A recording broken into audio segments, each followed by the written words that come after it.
تو یہ دیکھتے ہیں اللہ تعالیٰ کی فرشتوں سے جو بات چیت ہے وہ کہاں تک پہنچی ہے. رب العزت نے فرمایا اور اللہ تعالیٰ نے آدم کو سارے کے سارے نام سکھا دیے، تعلیم دی جا رہی ہے. پھر انہیں فرشتوں کے سامنے پیش کیا اور فرمایا اگر تم سچے ہو تو مجھے ان چیزوں کے نام بتاؤ.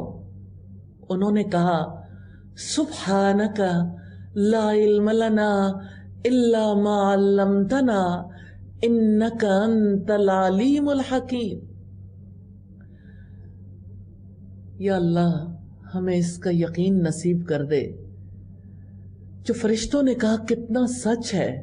انہوں نے کہا آپ پاک ہیں، جو کچھ آپ نے ہمیں سکھایا ہے اس کے سوا ہمیں کچھ علم نہیں. ریلی اس زندگی کی سٹوری اتنی ہے. یقیناً آپ ہی سب کچھ جاننے والے کمال حکمت والے ہیں. اللہ تعالیٰ نے فرمایا اے آدم انہیں ان کے نام بتا دو.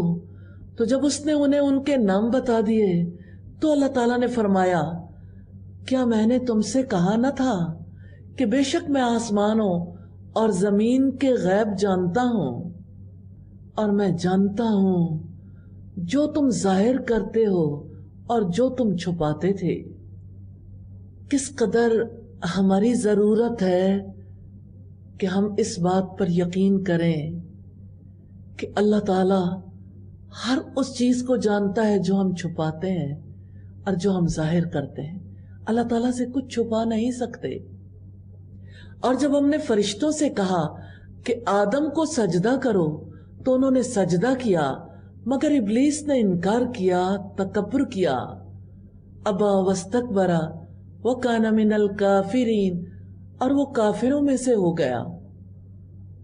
تکبر، خود پسندی انسان کو کہاں لے جاتی ہے.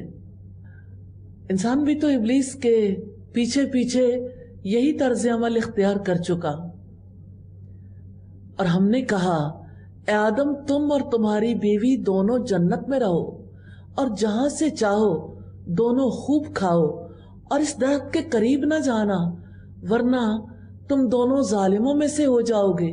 تو شیطان نے ان دونوں کو اس سے پھسلا دیا، چنانچہ اس نے ان دونوں کو اس جگہ سے نکلوا دیا جس میں وہ تھے، اور ہم نے حکم دیا تم سب یہاں سے اتر جاؤ. لیجئے انسان زمین پر آنے کے لیے کمر باندھ چکا. اللہ تعالیٰ کا حکم آ گیا تم سب یہاں سے اتر جاؤ، تم ایک دوسرے کے دشمن ہو اور تمہارے لیے زمین میں ایک وقت تک ٹھہرنا اور فائدہ اٹھانا ہے. فَتَلَقَّى آدَمُ مِن رَبِّهِ كَلِمَاتٍ فَتَابَ عَلَيْهِ. پھر آدم علیہ السلام نے اپنے رب سے چند کلمات سیکھ لیے.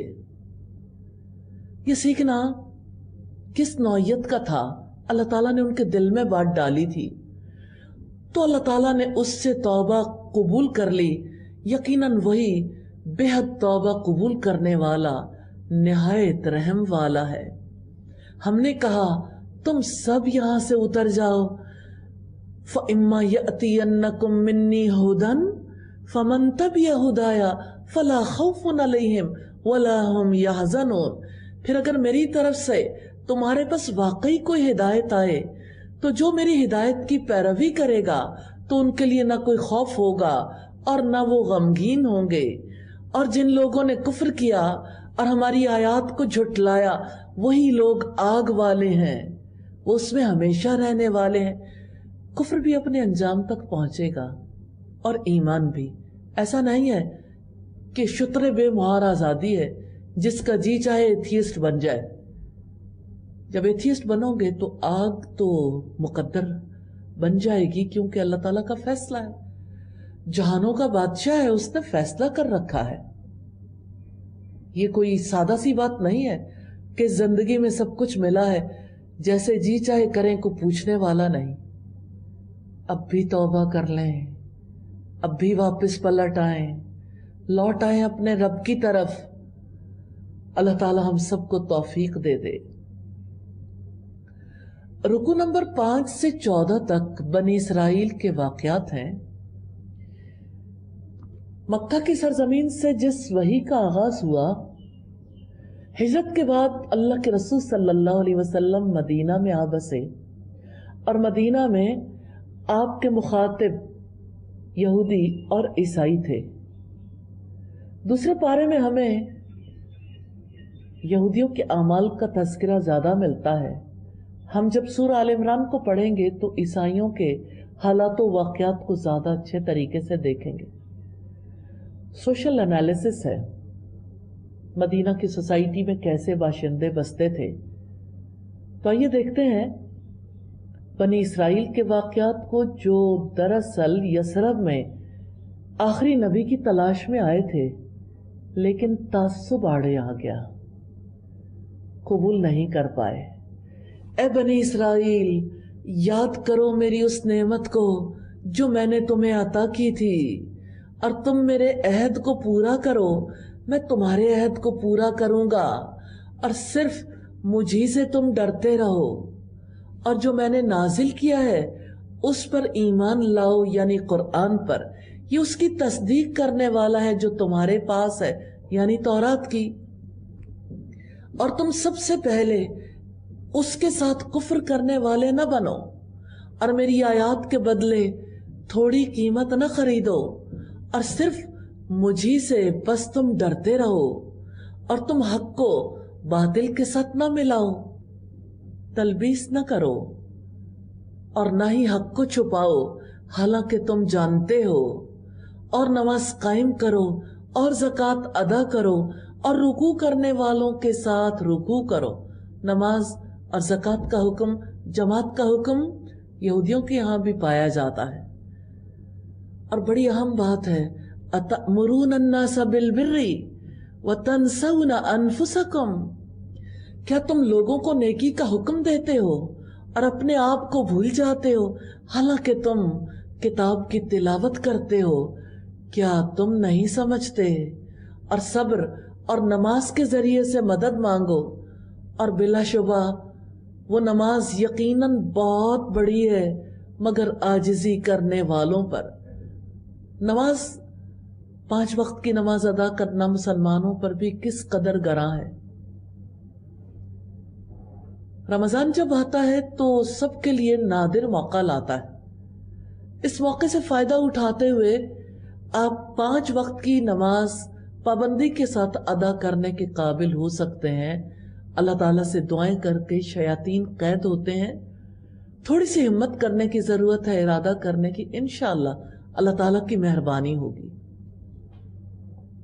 جو یقین رکھتے ہیں کہ بلا شبہ وہ اپنے رب سے ملاقات کرنے والے ہیں اور یقیناً وہ اسی کی طرف لوٹنے والے ہیں. بڑی گہری بات ہے. کس کو نماز بھاری نہیں لگتی؟ جس کو یقین ہے کہ لوٹ کر اسی کے پاس جانا ہے، جس کو یقین ہے کہ میں نے رب سے ملاقات کرنی ہے. نماز کیا ہے؟ حشر سے پہلے رب سے ملاقات ہی تو ہے. اور رب العزت کا فرمان ہے، اقیم الصلاۃ لذکری، میری یاد کے لیے نماز قائم کرو. رکوع نمبر 6 ہے، اے بنی اسرائیل، یاد کرو میری نعمت کو جو میں نے تمہیں عطا کی تھی. یقیناً میں نے تمہیں جہانوں پر فضیلت عطا کی تھی. اور ڈرو اس دن سے، یہ ہمارے لیے بھی اتنا ہی ہے جیسے بنی اسرائیل کے لیے تھا. اور ڈرو اس دن سے جب کوئی جان کسی جان کے کچھ بھی کام نہ آئے گی، سفارش قبول کی جائے گی، اور نہ اس سے کوئی فدیہ لیا جائے گا، اور نہ ان کی مدد کی جائے گی. اور اس وقت کو یاد کرو جب ہم نے تمہیں آل فرعون سے نجات دی. وہ تمہیں برے عذاب میں مبتلا کرتے تھے، وہ تمہارے بیٹوں کو بری طرح ذبح کرتے تھے اور تمہاری عورتوں کو زندہ رہنے دیتے تھے، اور تمہارے لیے اس میں تمہارے رب کی طرف سے بڑی آزمائش تھی. اور اس وقت کو یاد کرو جب تمہاری وجہ سے ہم نے سمندر پھاڑ دیا. حضرت موسیٰ علیہ السلام کو اللہ تعالیٰ نے حکم دیا تھا، پانی پر اپنا عصا مارو. پانی دو حصوں میں بٹ گیا. کبھی آپ نے پانی کا پہاڑ دیکھا ہے؟ عصائے موسوی سے یہی معجزہ دکھایا گیا.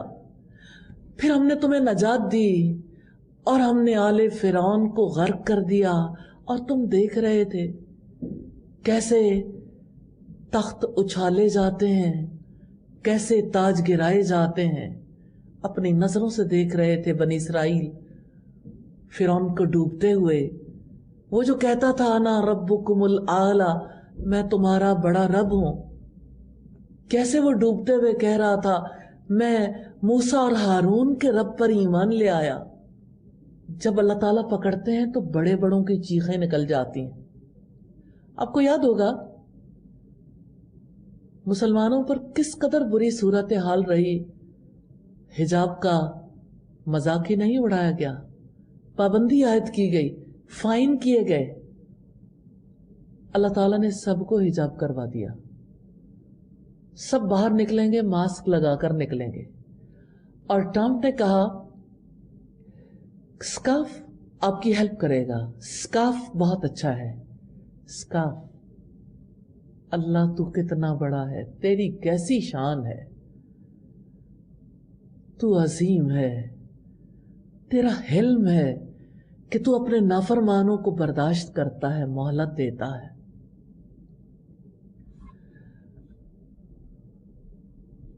ایسا حق ہے.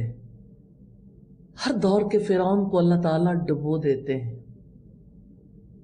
یہ اس کا فیصلہ ہے. اس نے کسی فرعون کو کس طرح پکڑنا ہے، فیصلے اس کے، جس کی تخلیق ہے، جس کی ملکیت ہے. پھر فرمایا اور اس وقت کو یاد کرو جب ہم نے موسیٰ سے 40 راتوں کی میعاد مقرر کی، پھر اس کے بعد تم نے بچھڑے کو پکڑ لیا اور تم ظلم کرنے والے تھے. پھر اس کے بعد ہم نے تمہیں معاف کر دیا تاکہ تم شکر کرو. شکر بنیادی صفت ہے. ایک انسان شکر گزار بن جاتا ہے تو اپنے رب کا پسندیدہ انسان بن جاتا ہے. اللہ تعالیٰ سے دعا ہے ہمیں شکر گزاروں میں شامل فرما لے. اور وہ واقعہ یاد کرو جب ہم نے موسیٰ کو کتاب اور فرق کرنے والی چیز دی تاکہ تم ہدایت حاصل کرو. اور اس وقت کو یاد کرو جب موسیٰ نے اپنی قوم سے کہا اے میری قوم، یقیناً تم نے بچھڑے کو پکڑنے کی وجہ سے اپنی جانوں پر ظلم کیا، لہذا تم اپنے پیدا کرنے والے کی طرف توبہ کرو اور اپنے آپ کو قتل کرو، یہی تمہارے پیدا کرنے والے کے نزدیک تمہارے لیے بہتر ہے. پھر اللہ تعالیٰ نے تمہاری توبہ قبول کی. یقیناً وہی بے حد توبہ قبول کرنے والا نہایت رحم والا ہے. اور جب تم نے کہا تاریخ بنی اسرائیل کے واقعات ہیں، اور جب تم نے کہا اے موسیٰ ہم ہرگز آپ پر یقین نہیں کریں گے یہاں تک کہ ہم اللہ تعالیٰ کو اعلانیہ دیکھ لیں. مطالبات دیکھیے، تو تمہیں بجلی نے پکڑ لیا اور تم دیکھ رہے تھے، پھر ہم نے تمہاری موت کے بعد تمہیں اٹھایا لعلکم تشکرون تاکہ تم شکر کرو. کیا آپ جانتے ہیں کہ انسان کے اندر سرکشی ہو تو شکر گزار نہیں ہو سکتا. سرکشی اس انسان کے اندر ہوتی ہے جو اپنے آپ کو بڑی چیز سمجھتا ہے، اور شکر گزار تواضع اختیار کرتا ہے کیونکہ وہ منعم کی نعمت کا اعتراف کر لیتا ہے. شکر گزاری بڑی چیز ہے. اللہ تعالیٰ نے اپنی آخری کتاب کا آغاز ہی الحمدللہ سے کیا. تمام تعریف اللہ تعالیٰ کے لیے، شکر اللہ تعالیٰ کے لیے ہے، اللہ کا شکر ہے. اور ہم نے تم پر بادل کا سایہ کیا. یہ صحرائے سینا ہے جہاں بنی اسرائیل گزر رہے ہیں. ابھی تو فرعون کو ڈوبے ہوئے دیکھ کر آئے ہیں. اور تم پر منو سلوہ نازل کیا، کھاؤ پاک چیزوں میں سے جو ہم نے تمہیں رزق دیا ہے. اور انہوں نے ہم پر ظلم نہیں کیا بلکہ وہ اپنی جانوں پر ظلم کرتے تھے. اور اس وقت کو یاد کرو جب ہم نے کہا اس بستی میں داخل ہو جاؤ، بس اس میں جہاں سے چاہو خوب کھاؤ، اور دروازے میں سے سجدہ کرتے ہوئے داخل ہو جاؤ اور کہو بخش دے بخش دے، ہم تمہاری خطاؤں کو تمہارے لیے بخش دیں گے، اور جلد ہی ہم نیکی کرنے والوں کو زیادہ دیں گے۔ پھر جن لوگوں نے ظلم کیا انہوں نے اس بات کو جو ان کے لیے کہی گئی تھی اس کے ماں سوا سے بدل ڈالا، تو ہم نے ان لوگوں پر آسمان سے عذاب نازل کیا جنہوں نے ظلم کیا اس وجہ سے کہ وہ نافرمانی کرتے تھے۔ کیا آپ جانتے ہیں کس بات کو انہوں نے بدلا تھا؟ وَقُولُوا حِطَّةٌ، اللہ تعالیٰ نے کہا تھا کہ آپ کہو حِطَّةٌ حِطَّةٌ، تو انہوں نے حِطَّةٌ کو حَبَّةٌ بنا دیا۔ حِطَّةٌ سے تو مغفرت چاہتے، حَبَّةٌ کا مطلب ہے دانا۔ بنی اسرائیل نے کہا دانا بالی میں چاہیے، مغفرت نہیں چاہیے۔ کیا آپ اندازہ کر سکتے ہیں اس قوم کے رویے ہمیشہ سے کیسے رہیں؟ کس قدر سنگ دل اور سرکش قوم ہے۔ رکوع نمبر 7 ہے، اور اس وقت کو یاد کرو جب موسیٰ نے اپنی قوم کے لیے پانی مانگا تو ہم نے کہا کہ اپنی لاٹھی پتھر پر مارو تو اس سے 12 چشمے پھوٹ نکلے۔ بلا شبہ سب لوگوں نے اپنے پانی لینے کی جگہ کو جان لیا۔ اللہ تعالیٰ کے رزق میں سے کھاؤ اور پیو، اور زمین میں فساد کرنے والے بن کر دنگا نہ کرو۔ اللہ تعالیٰ نے کھانے پینے پر پابندی اس اعتبار سے لگائی ہے حلال کھاؤ، اور دوسرے کھاؤ پیو لیکن جو قوت ملے تو دنگا فساد میں ضائع نہ کر دو، اور ایک دوسرے کے ساتھ جھگڑے نہ کرو۔ اور جب تم نے کہا اے موسیٰ لن نصبر علی طعام واحد، ہم ایک کھانے پر ہرگز صبر نہیں کر سکتے، لہٰذا اپنے رب سے دعا کرو کہ وہ ہمارے لیے اس میں سے وہ چیز نکالے جو زمین اگاتی ہے، اپنی سبزیوں میں سے، اپنی ترکاریاں، اپنی گندم، اپنے مسور، اپنے پیاز۔ موسیٰ علیہ السلام نے کہا کیا تم ایک بہتر چیز کے بدلے میں کمتر چیز طلب کرتے ہو؟ کسی شہر میں اتر جاؤ تو یقیناً جو کچھ تم نے مانگا ہے وہ تمہارے لیے ہوگا، اور ان پر ذلت اور محتاجی مسلط کر دی گئی، اور وہ اللہ تعالیٰ کے غضب کے ساتھ لوٹے۔ یہ اس وجہ سے ہوا کہ وہ اللہ تعالیٰ کی آیات کے ساتھ کفر کرتے تھے اور اللہ تعالیٰ کے نبیوں کو قتل کرتے تھے، ناحق قتل کرتے تھے۔ یہ اس وجہ سے جو انہوں نے نافرمانی کی اور وہ حدود سے گزر جاتے تھے۔ چارج شیٹ ہے بنی اسرائیل کے خلاف جو مغضوب لوگ ہیں۔ اللہ تعالیٰ کہتے ہیں دیکھو تمہارے طرز عمل میں کیسی تبدیلی آئی ہے۔ اس تبدیلی کی وجہ سے ہماری طرف سے طے ہے کہ آپ ذلت اور محتاجی میں مبتلا کر دیے جاؤ گے۔ اور وہ 4 نکات کیا ہے؟ چارج شیٹ کیا ہے؟ آپ نے اللہ کے نبیوں کو قتل کیا۔ ہاں یہ یہودی ہیں جنہوں نے اللہ کے نبیوں کو قتل کیا تھا۔ آپ نے اللہ تعالیٰ کی نافرمانی کی، اس کے حکم کو بدل ڈالا۔ آپ نے اللہ تعالیٰ کی آیات کے ساتھ کفر کیا، من گھڑت تفسیر کی، بات بدل ڈالی، مانا ہی نہیں، اور آپ نے اللہ تعالیٰ کی حدود کے اندر رہنا گوارا نہیں کیا۔ یہ 4 جرائم ہیں جو اللہ تعالیٰ نے اپنی کتاب میں یہودیوں کے حوالے سے بتائے۔ یقیناً جو لوگ ایمان لائے اور جو یہودی ہوئے اور عیسائی اور سابی، جو کوئی اللہ تعالیٰ اور آخرت کے دن پر ایمان لایا اور اس نے نیک کام کیے، ان کا اجر ان کے رب کے پاس ہے، اور ان کے لیے نہ کوئی خوف ہوگا اور نہ وہ غمگین ہوں گے۔ بات کچھ اور آگے بڑھتی ہے۔ بنی اسرائیل کی سرکشیاں اپنی جگہ، اللہ تعالیٰ کے انعامات اپنی جگہ۔ اللہ تعالیٰ نے اصلاح کے لیے بھرپور کوشش کی۔ یاد رکھیے گا یہ اللہ تعالیٰ کا طریقہ کار ہے۔ جب لوگ پیغمبروں کی بات نہیں مانتے جب اللہ تعالیٰ کے انعامات پاتے ہیں، سرکشی اختیار کرتے ہیں، تو اللہ تعالیٰ اپنا راستہ سختی سے بھی دکھاتے ہیں۔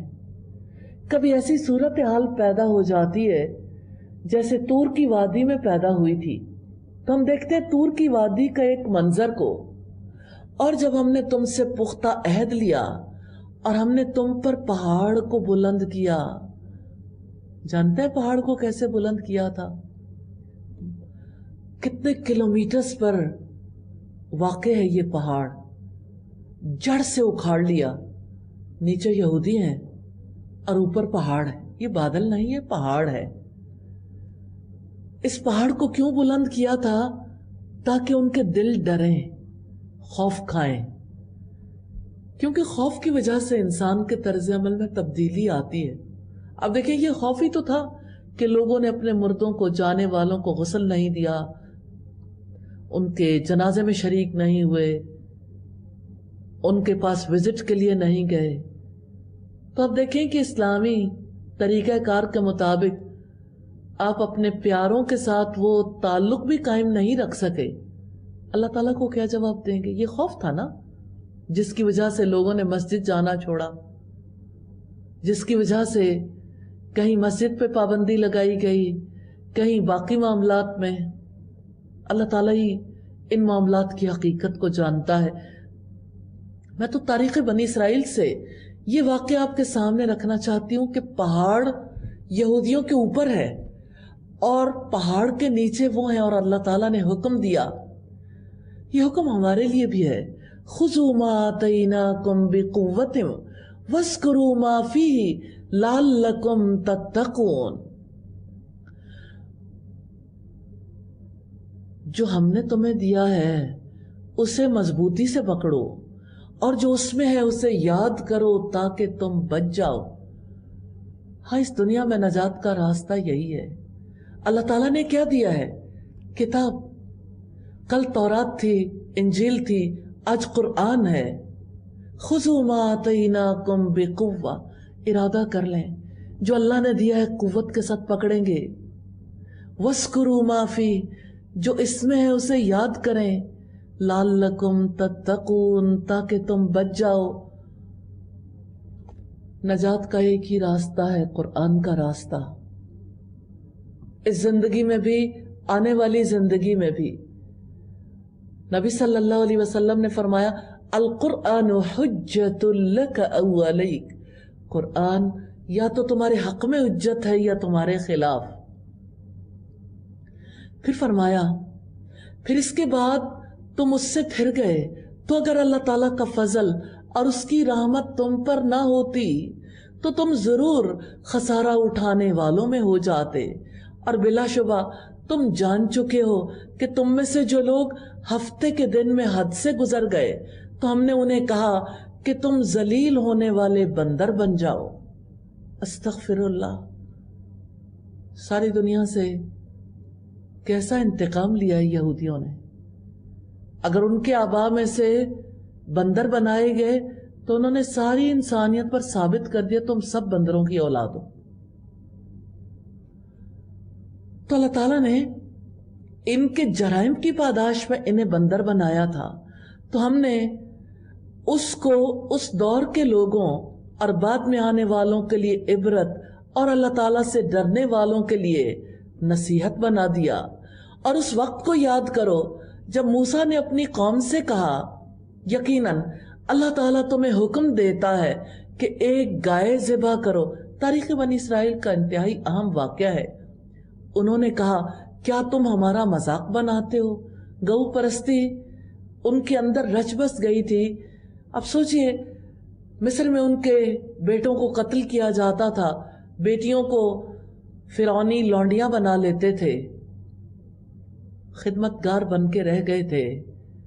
اللہ تعالیٰ نے انہیں نجات دی اتنے بڑے دشمن سے، اور اب جب وہ اللہ تعالیٰ کے انعامات پا رہے ہیں تو انہوں نے راستے میں دیکھا ایک قوم کو بتوں کی عبادت کرتے ہوئے، تو وہی پرانی گو پرستی جو انہوں نے مصر میں دیکھی تھی وہی اندر سے ابھر آئی،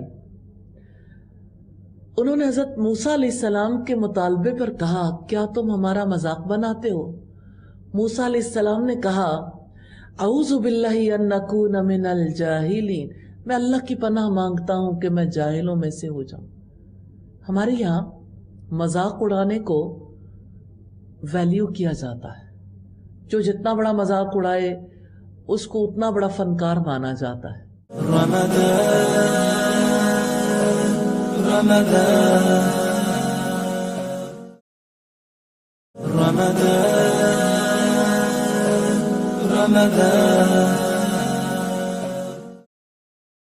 انہوں نے کہا ہمارے لیے اپنے رب سے دعا کرو کہ وہ ہم پر واضح کر دے کہ وہ کیسی ہو۔ موسیٰ علیہ السلام نے کہا بے شک اللہ تعالیٰ فرماتا ہے کہ یقیناً وہ گائے نہ بوڑھی ہو اور نہ بچیا، بلکہ اس کے درمیان جوان عمر کی ہو، لہذا تم کرو جو تمہیں حکم دیا جاتا ہے۔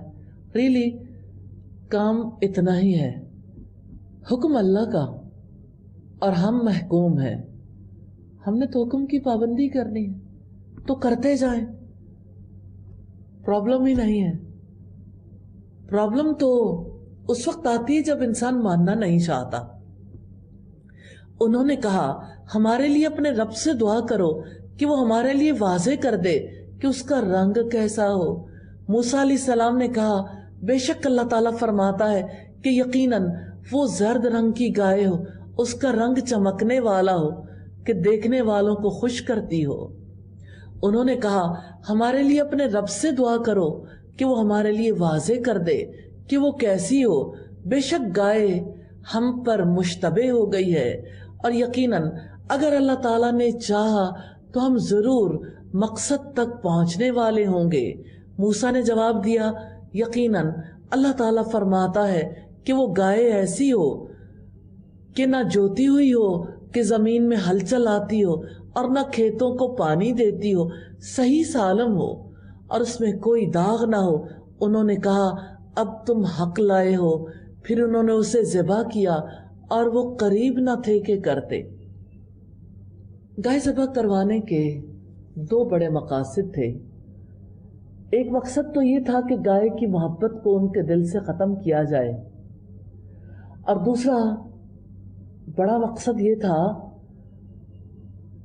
کہ ان پر ثابت کر دیا جائے کہ اللہ تعالیٰ ہی چاہے تو کسی کو زندہ کر سکتا ہے، زندگی موت کا وہ مالک ہے۔ ضمناً اس سلسلے میں جس کو مثال بنایا گیا وہ ایک شخص تھا جس کے بھتیجے نے اسے قتل کر دیا اور اس کی لاش کو مخالف قبیلے والوں کے دروازے پر ڈال دیا اور ان سے وہ خون بہا کا مطالبہ کرنے لگا۔ ساری سوسائٹی میں ایک عجیب فساد برپا ہو گیا، اس معاملے میں کوئی حل نظر نہیں آتا تھا۔ تو اللہ تعالیٰ نے یہ ثابت کرنے کے لیے کہ گائے میں کوئی قوت نہیں، حکم دیا گائے ذبح کرو۔ زندہ گائے تو کچھ نہیں کر سکتی، لیکن اس کے گوشت کا ٹکڑا اللہ کے حکم سے مردے کو لگائیں گے تو مردہ اٹھ کے زندہ ہو جائے گا، خود بتا دے گا کہ مجھے کس نے قتل کیا ہے۔ اس واقعے کے توسط سے ایک اور پرت ملتی ہے، ایک اور بڑی بات ملتی ہے کہ ایک طرف وہ لڑکا تھا جس کے دل کے اندر لالچ تھا، جس نے اپنے چچا کو اس لیے قتل کیا تھا کہ اس کی بیٹی سے نکاح کر لے، اس کے مال پہ قبضہ کر لے۔ تو لالچ کا کیا انجام تھا۔ اور دوسری طرف ایک اور لڑکا تھا جو اپنے ماں باپ کا بہت فرما بردار تھا۔ فرما بردار لڑکا اپنے والدین کی خدمت کرتا رہا، اس کے والدین جہان سے گئے تو ایک گائے چھوڑ گئے۔ ظاہر غریب لڑکا تھا۔ جب بنی اسرائیل کو اللہ تعالیٰ نے گائے ذبح کرنے کا حکم دیا اور وہ کٹھوجتیاں کرتے رہے، بالآخر گائے اسی لڑکے کے پاس ملی جسے نومینیٹ کر دیا گیا ہو۔ لڑکا گائے دینے کو تیار نہیں تھا، بنی اسرائیل دام بڑھاتے گئے، اتنے بڑھائے کہ بالآخر وہ گائے سونے کے عوض تولی گئی۔ کیوں؟ اللہ تعالیٰ نے ماں باپ کی فرما برداری کا صلہ دیا اور بتا دیا کہ مال انسان کو لالچ سے نہیں ملتا، مال انسان کو لوٹ کھسوٹ سے، غضب سے نہیں ملتا، اللہ تعالیٰ کی رحمت سے ملتا۔ اللہ تعالیٰ ایمان والوں کو، فرما برداروں کو اچھے مقام تک پہنچانے والا ہے اور بروں کو ان کے انجام تک پہنچانے والا ہے۔ تو آئیے اگلے رکوع میں دیکھتے ہیں کہ کیسے مقتول کے قتل کا فیصلہ ہوا۔ یہ رکوع نمبر 9 ہے۔ اور اس وقت کو یاد کرو جب تم نے ایک شخص کو قتل کر دیا، پھر ایک دوسرے سے اس بارے میں جھگڑا کرنے لگے، اور اللہ تعالیٰ اس کو نکالنے والا تھا جو تم چھپاتے تھے۔ سبحان اللہ۔ ریلی کوئی جہان میں کہیں بھی رہتا ہو، جتنا جی چاہے معاملات کو چھپا لے، اللہ تعالیٰ اس کو کھول کے رکھنے والا، اور خاص طور پر قتل نہیں چھپتا۔ چنانچہ ہم نے حکم دیا کہ اس لاش کو اس گائے کا کوئی ٹکڑا مارو، اور اس طرح اللہ تعالیٰ مردوں کو زندہ کرتا ہے اور تمہیں اپنی نشانیاں دکھاتا ہے تاکہ تم سمجھو۔ پھر اس کے بعد تمہارے دل سخت ہو گئے۔ بہت بڑی تبدیلی جو انسانوں کے اندر آتی ہے جب انسان آزمائش میں مبتلا ہوتے ہیں، خوف کی حالت میں ہوتے ہیں، تو سب کا دل نرم پڑ جاتا ہے۔ جیسے اس وقت ہم ایک وبائی صورتحال میں ہیں، خوف اس بات کا آتا ہے کہ جب یہ صورتحال گزرے گی اس وقت دلوں کی کیا صورتحال ہوگی۔ یا اللہ ہم سب کو دلوں کی سختی سے بچا لینا۔ رب العزت نے فرمایا تو پتھروں کی طرح یا سختی میں اس سے بڑھ کر ہو گئے، اور بے شک پتھروں میں سے یقیناً کچھ وہ ہیں جن سے نہریں پھوٹ نکلتی ہیں، اور بے شک ان میں سے یقیناً وہ بھی ہے جو پھٹ جاتا ہے تو اس میں سے پانی نکل آتا ہے، اور بے شک ان میں سے ہے جو یقیناً اللہ تعالیٰ کے خوف سے گر پڑتا ہے، اور اللہ تعالیٰ اس سے ہرگز بے خبر نہیں جو تم عمل کرتے ہو۔ انسان کا سب سے بڑا پرابلم یہ ہے کہ وہ سمجھتا ہے میں نے تنہائی میں کیا، مجھے کسی نے نہیں دیکھا، اور روزہ انسان کو یہ شعور دلاتا ہے کہ تم تنہا بھی ہو تو تمہیں یقین ہے کہ اللہ تعالیٰ دیکھتا ہے۔ غفلت کو توڑتا ہے روزہ۔ یا اللہ ہمیں غفلت کو توڑنے والے روزے نصیب فرمانا۔ پھر فرمایا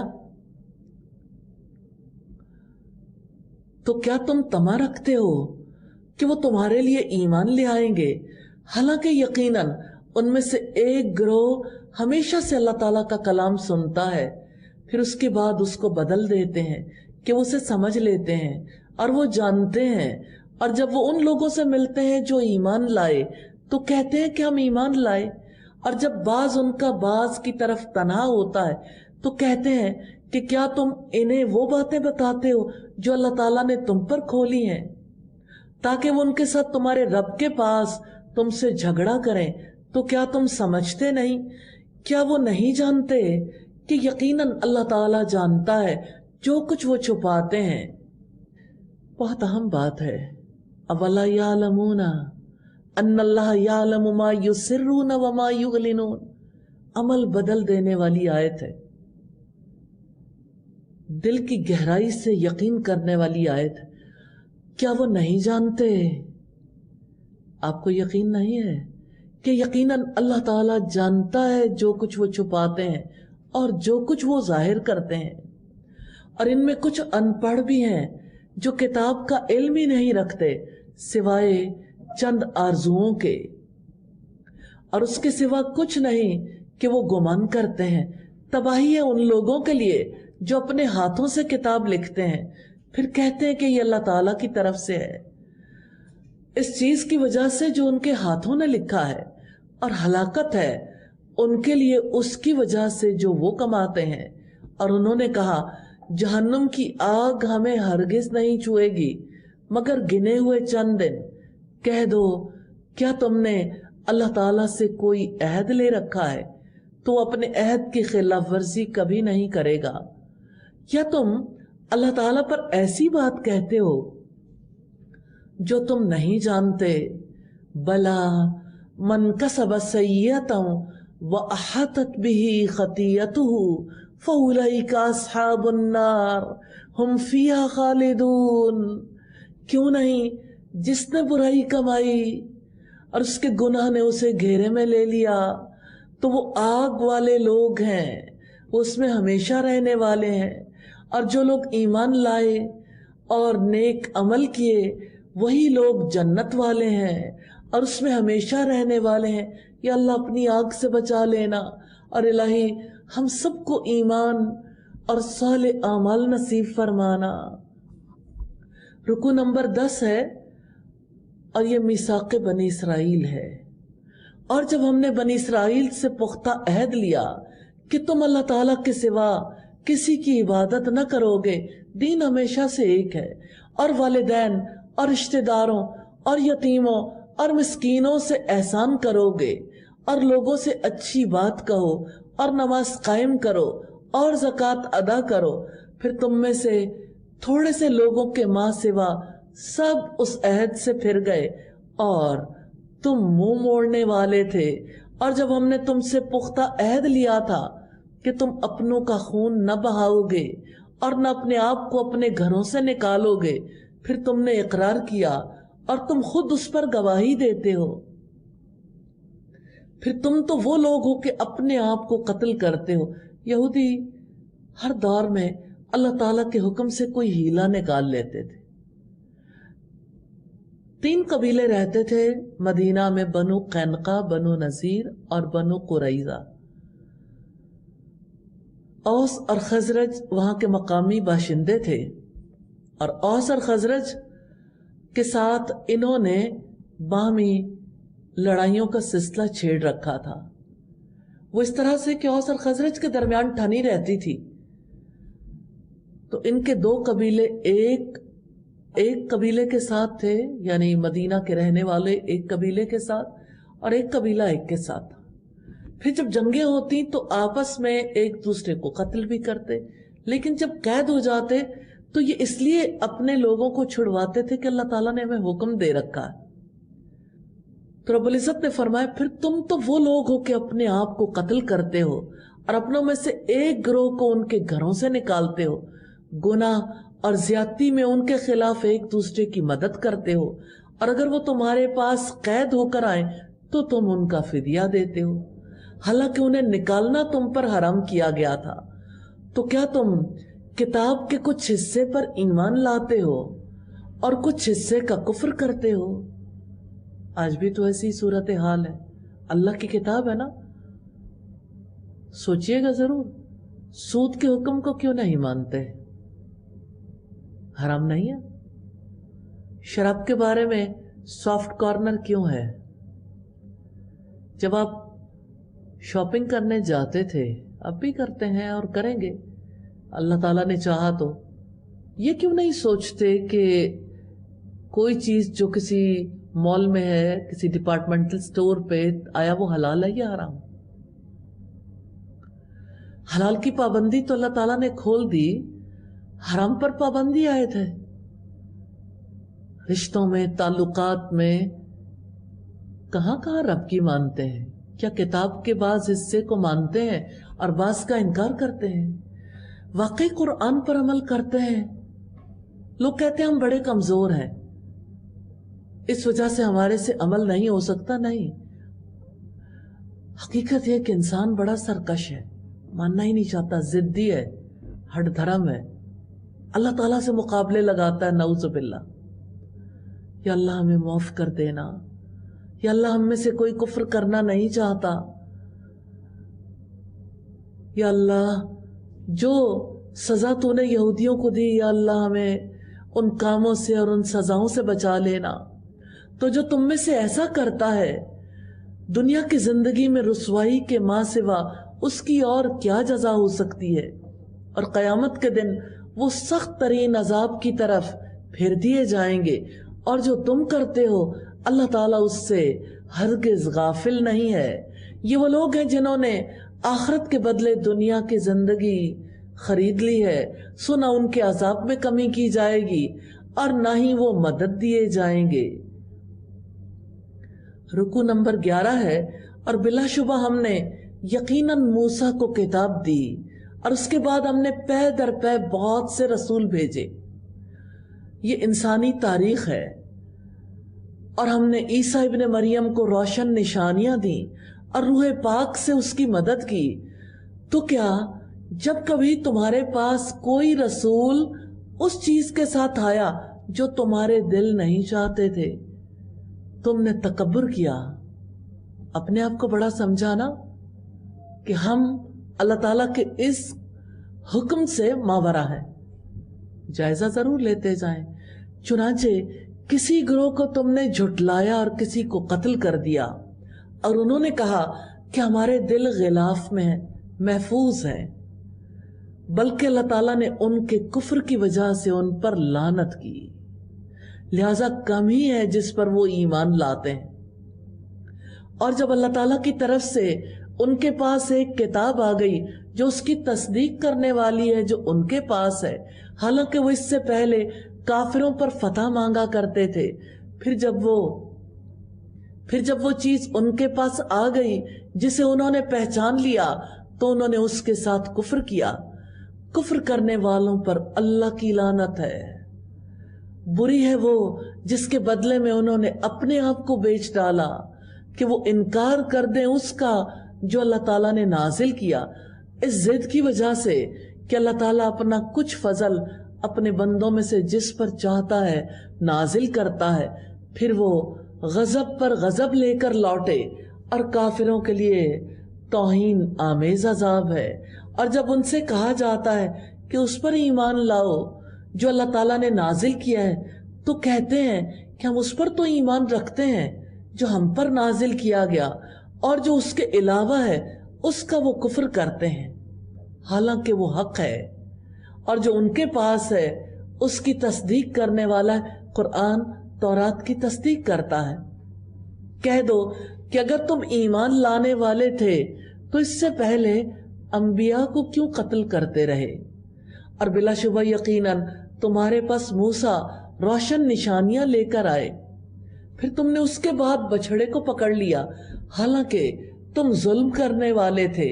اور اس وقت کو یاد کرو جب ہم نے تم سے پختہ عہد لیا اور تمہارے اوپر پہاڑ کو اٹھایا کہ جو کچھ ہم نے تمہیں دیا ہے اسے قوت کے ساتھ پکڑو اور سنو۔ اصل بات تو یہی ہے، خذوا ما آتیناکم بقوۃ واسمعوا۔ جب انسان توجہ سے نہیں سنتا تو وہ چیز اس کے قلب و ذہن میں راسخ بھی نہیں ہوتی، اس پر وہ عمل بھی نہیں کر سکتا۔ اسی لیے فرمایا، اور جو کچھ ہم نے تمہیں دیا ہے اسے قوت کے ساتھ پکڑو اور سنو۔ انہوں نے کہا کہ ہم نے سن لیا اور ہم نے نافرمانی کی، سنی انسنی کر دی، اور ان کے کفر کی وجہ سے ان کے دلوں میں بچھڑے کی محبت پلا دی گئی۔ کہہ دو کہ اگر تم ایمان والے ہو تو بری چیز ہے جس کا حکم تمہیں تمہارا ایمان دیتا ہے۔ کہہ دو کہ اگر آخرت کا گھر اللہ تعالیٰ کے نزدیک سب لوگوں کے ماں سوا خاص تمہارے ہی لیے ہے، تو اگر تم سچے ہو تو موت کی تمنا کرو، اور وہ ہرگز اس کی تمنا کبھی نہیں کریں گے۔ اس کی وجہ سے جو ان کے ہاتھوں نے آگے بھیجا، ہاتھوں کی کمائی ہے نا، جو بوئیں گے وہی کاٹیں گے نا، اور اللہ تعالیٰ ظالموں کو خوب جاننے والا ہے۔ اور آپ انہیں لوگوں میں سب سے زیادہ زندگی پر حریص پاؤ گے، اور ان لوگوں سے بھی جنہوں نے شرک کیا، زندگی سے محبت، اتنی محبت کہ ذلت کی زندگی ہو یا عزت کی زندگی، ہر صورت جینا چاہیں۔ تو رب العزت کہتے ہیں کہ حرص دیکھنی ہے تو یہودیوں میں دیکھو، اور ان لوگوں سے بھی جنہوں نے شرک کیا، ان کا ہر ایک یہ چاہتا ہے کاش اسے 1000 برس کی عمر دے دی جائے، یعنی لمبی عمر جینا چاہتے ہیں، حالانکہ وہ اسے عذاب سے بچانے والی نہیں، یہ کہ اسے لمبی عمر دے دی جائے، اور اللہ تعالیٰ خوب دیکھنے والا ہے جو وہ عمل کرتے ہیں۔ آپ کہہ دیں جو جبریل کا دشمن ہے اس نے تو اللہ تعالیٰ کے حکم سے آپ کے دل پر اس قرآن کو نازل کیا ہے۔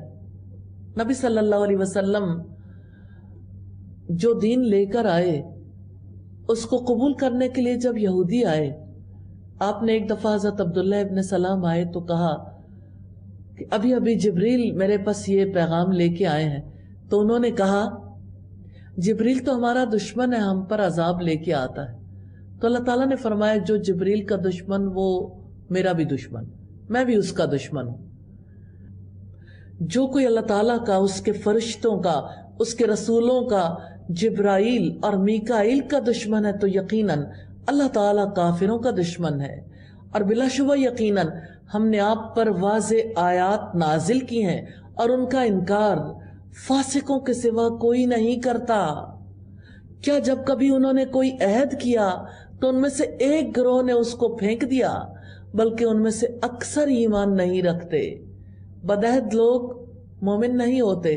نبی صلی اللہ علیہ وسلم نے فرمایا لا دین لمن لا عہد لہ، اس کا کوئی دین ہی نہیں جس کے نزدیک عہد کی پابندی نہیں. اور جب ان کے پاس اللہ تعالیٰ کی طرف سے کوئی رسول آیا جو اس چیز کی تصدیق کرنے والا ہے جو ان کے پاس ہے، تو ان لوگوں میں سے ایک گروہ نے جنہیں کتاب دی گئی تھی اللہ تعالیٰ کی کتاب کو اپنی پشتوں کے پیچھے پھینک دیا، گویا وہ جانتے ہی نہیں، اور وہ اس چیز کے پیچھے لگ گئے جسے شیاطین سلیمان علیہ السلام کی بادشاہت میں پڑھا کرتے تھے. شیاطین کیا پڑھتے تھے؟ اور سلیمان علیہ السلام اللہ تعالیٰ کے نبی تھے. بادشاہت ان کی پڑھتے شیاطین تھے، اور سلیمان علیہ السلام نے کفر نہیں کیا. لیکن شیاطین نے کفر کیا کیونکہ وہ جادو کرتے تھے اور اسے سیدنا سلیمان علیہ السلام کے نام منسوب کرتے تھے، اور وہ اس چیز کے پیچھے لگ گئے جسے شیاطین سلیمان علیہ السلام کی بادشاہت میں پڑھا کرتے تھے. اور سلیمان نے کفر نہیں کیا، لیکن شیاطین نے کفر کیا کہ وہ لوگوں کو جادو سکھاتے تھے. اور جو بابل میں 2 فرشتوں ہاروت اور ماروت پر نازل کیا گیا، حالانکہ وہ دونوں کسی ایک کو نہیں سکھاتے تھے جب تک وہ یہ نہ کہہ دیتے کہ ہم یقیناً آزمائش ہیں، چنانچہ تو کفر نہ کر. پھر بھی وہ ان دونوں سے وہ چیز سیکھتے تھے جس سے شوہر اور اس کی بیوی میں جدائی ڈالتے تھے، حالانکہ وہ اس کے ساتھ اللہ تعالیٰ کے اذن کے بغیر اس میں سے کسی ایک کو بھی ہرگز ضرر پہنچانے والے نہیں تھے. اور وہ ایسا علم سیکھتے تھے جو انہیں نقصان پہنچاتا اور انہیں نفع نہیں دیتا تھا، حالانکہ بلا شبہ یقیناً وہ جانتے تھے کہ جس نے اس کو خریدا اس کے لیے آخرت میں کوئی حصہ نہیں، اور یقیناً برا ہے جس کے بدلے انہوں نے اپنے آپ کو بیچ ڈالا. کاش وہ جانتے ہوتے، اور اگر وہ ایمان لاتے اور تقوی اختیار کرتے تو اللہ تعالیٰ کی جانب سے یقیناً بہتر ثواب ملتا. کاش وہ جانتے ہوتے.